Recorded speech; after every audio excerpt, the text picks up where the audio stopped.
میری اپنی فیملی میں ایک آدمی نے 60 کی دہائی میں کروڑوں روپے اکٹھے کیے، جبکہ کسی کے پاس سینکڑوں نہیں ہوتے تھے۔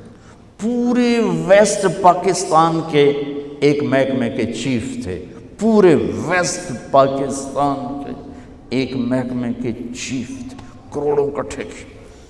ان کے مرنے کے بعد ایک دن ان کا بیٹا کہہ رہا تھا، کاش ہمارا باپ ہمارے لیے حلال چھوڑ کے جاتا تو کوئی دن خوشی کا ہم بھی دیکھ لیتے۔ کاش ہمارا باپ ہمارے لیے حلال چھوڑ کے جاتا تو کوئی دن خوشی کا ہم بھی دیکھ لیتے۔ کیا فرمایا؟ من امسا کالن بعمل یدہ امسا مغفورا لہ، جو صبح سے شام تک حلال کمانے میں تھکتا ہے اس کے اس دن کے سارے گناہ معاف ہو جاتے۔ ایک صحابی سعد بن معاذ، وہ سامنے بیٹھے تھے تو ان کے ہاتھوں پہ نظر پڑی تو وہ سخت ہارڈ مزدوروں والے۔ آپ نے کہا سعد یہ تیرے ہاتھوں کو کیا ہوا، اتنے ہارڈ سخت کیوں ہیں؟ کہا یا رسول اللہ بچوں کے لیے سارا دن خود مزدوری کرتا ہوں تو یہ ہاتھ ہو گئے۔ تو دیکھو مجھے سارے۔ آپ نے سعد کا ہاتھ پکڑا اور سب کو دکھا کے اس کو ایسے چوما اور پھر فرمایا بچوں کو حلال کھلاتے ہوئے جو ہاتھ ایسے ہو جائے گا اس پہ دوزخ کی آگ حرام ہو جائے گی۔ آپ دفتر جا رہے ہیں حلال کما رہے ہیں، آپ جنت کما رہے ہیں۔ آپ بازار جا رہے ہیں حلال کما رہے ہیں، آپ جنت کما رہے ہیں۔ آپ کھیت میں ہل چلا رہے ہیں حلال کر رہے ہیں، آپ جنت کما رہے ہیں۔ اور یہ تھوڑا پیپر ہے، حلال تھوڑا ہوتا ہے، حرام زیادہ ہوتا ہے۔ یہ چھوٹا سا پیپر ہے اس میں، لیکن حلال میں برکت ہوتی ہے، حرام میں برکت نہیں ہوتی۔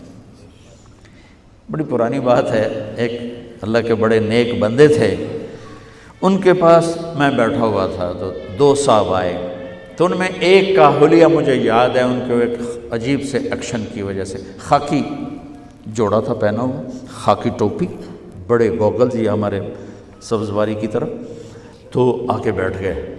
کہنے لگے حضرت جی سنو مجھے دیکھنا، حضرت جی دعا کرو اللہ رزق حلال دے تے بہتا سارا دے، یوں اچھل کے بولے اللہ رزق حلال دے تے بہتا سارا دے، بہت زیادہ دے۔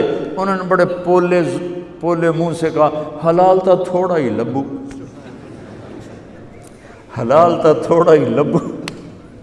مجھے یہ واقعہ نہیں بھولتا، انہوں نے کہا حلال تھوڑا ہے حرام زیادہ ہے، لیکن جو برکت حلال میں ہے اللہ کی قسم آپ قبروں میں بھی جاؤ گے تو ٹھنڈک محسوس کرو گے۔ تو میرے بھائیوں یہ PIA والے یا جو جتنے آئے ہو اس ایک حدیث پہ عمل کر لو، دیانتداری، سچائی، اچھے اخلاق، رزق حلال، تو ہمارا پاکستان یوں اوپر اٹھ جائے گا، ہم بھی اٹھ جائیں گے۔ صرف ایک PIA کی بات نہیں، ہر ادارہ زندہ ہو جائے گا۔ ابھی تو صرف PIA والے نہیں بیٹھے ہوئے، ہر طبقے کے لوگ بیٹھے ہوئے ہیں۔ میرے بھائیو دیکھو میں ہاتھ جوڑتا ہوں، یہ جھولی پھیلاتا ہوں کہ اللہ کے واسطے سچ بولو، دھوکہ نہ دو، دیانتداری اور سچائی اور نبی والے اخلاق اور رزق حلال، یہ آپ کو کندن یعنی سونا بنا دے گا، دنیا بھی آپ کی ہے اور آخرت بھی آپ کی۔ رزق حرام، ایک واقعہ سنا کے دعا کرتے، یزید جب مرا تو دکان نہیں چھوڑی، فیکٹری نہیں چھوڑی، کوئی مل نہیں چھوڑی، کوئی 100-200 ایکڑ زمین نہیں چھوڑی، 3 بر اعظم کی حکومت چھوڑی۔ جوانی میں مر گیا، 42 سال کی عمر میں مر گیا۔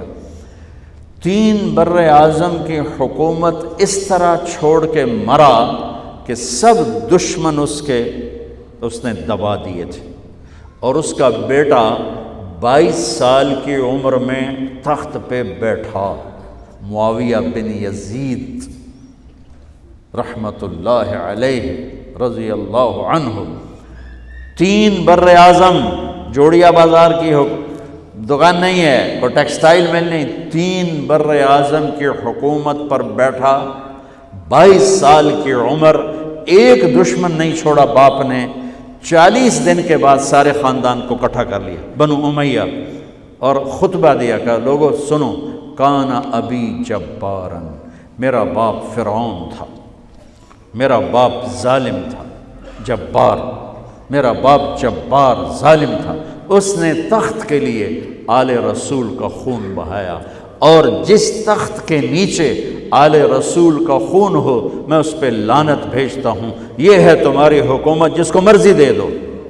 3 بر اعظم کی حکومت چھوڑ دی اور گھر میں گیا اور جنازہ باہر نکلا، پھر خود نہیں نکلا۔